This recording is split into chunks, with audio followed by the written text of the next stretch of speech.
अब ये जो एग्जामिनेशन को लेकर के तरह तरह की वारदातें होती रही या पेपर लीक भी होता रहा, ये केवल किसी एक प्रदेश या एक प्रांत तक सीमित नहीं रहा। ऐसा पहले भी होता था। अलग अलग पार्टियों की सरकारें रही, अलग अलग प्रदेश रहे।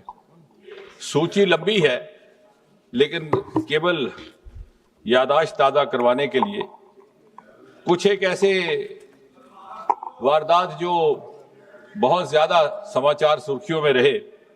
2019 में रेलवे रिक्रूटमेंट बोर्ड का एग्जामिनेशन, वो भी इन्हीं कारणों से, लेकिन शायद उस समय उस तरह की कार्रवाई नहीं की गई जिस तरह की अब प्रस्तावित की जा रही है। 2011 में all India engineering entrance examination 2009 में हो गया। 2012 में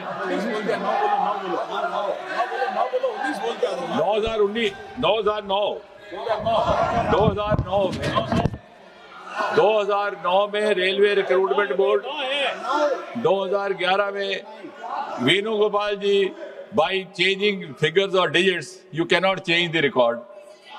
So it is on record 2009 Railway Recruitment Board. 2011, I'll go on and on. The list is very long then. 2011 All India Engineering Entrance Examination. 2012 AIMS, New Delhi, Entrance Paper Leak. 2013 Maharashtra Secondary Certificate Examination.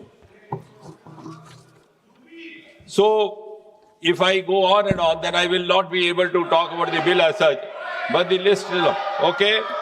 2010. Okay, if that satisfies. Oh, if that satisfies you, you are welcome. You are welcome. You are welcome. 2010. B.Ed entrance examination, Uttar Pradesh. 2012. Tamil Nadu Public Service Commission.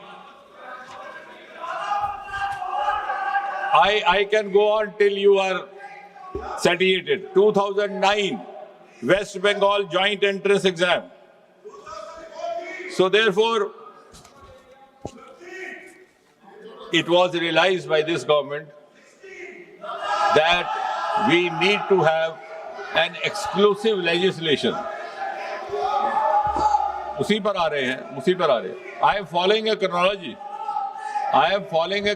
Unfortunately, the chronology starts from the earlier times. और इसलिए ये सोचा गया कि overall public examinations को लेकर के एक व्यापक सामूहिक व्यवस्था विधेयक लाया जाए। भारत सरकार में 4 प्रमुख रिक्रूटमेंट एजेंसीज हैं, जैसा कि हम सब जानते हैं, UPSC, staff selection commission, railway recruitment board और इंस्टीट्यूट ऑफ बैंकिंग पर्सोनल। और इसी तरह से हायर एजुकेशन एडमिशंस के लिए नेशनल टेस्टिंग एजेंसी, उसका गठन भी 2017 में किया गया था इसी सरकार द्वारा। अब आप कह रहे हैं कि डेट्स क्यों बता रहा है? वो इसलिए कि 2092 में 1992 first time there was a recommendation made to the government of India, then headed by the Congress party, that there should be a common testing national agency. It was 1992. Then in 2010, during UPA rule, there was again a committee which suggested, I don't know why this was not given due consideration, for whatever reasons and for whatever interests. So I think you must compliment Prime Minister Modi and this government. It has finished an unfinished task which you should have accomplished.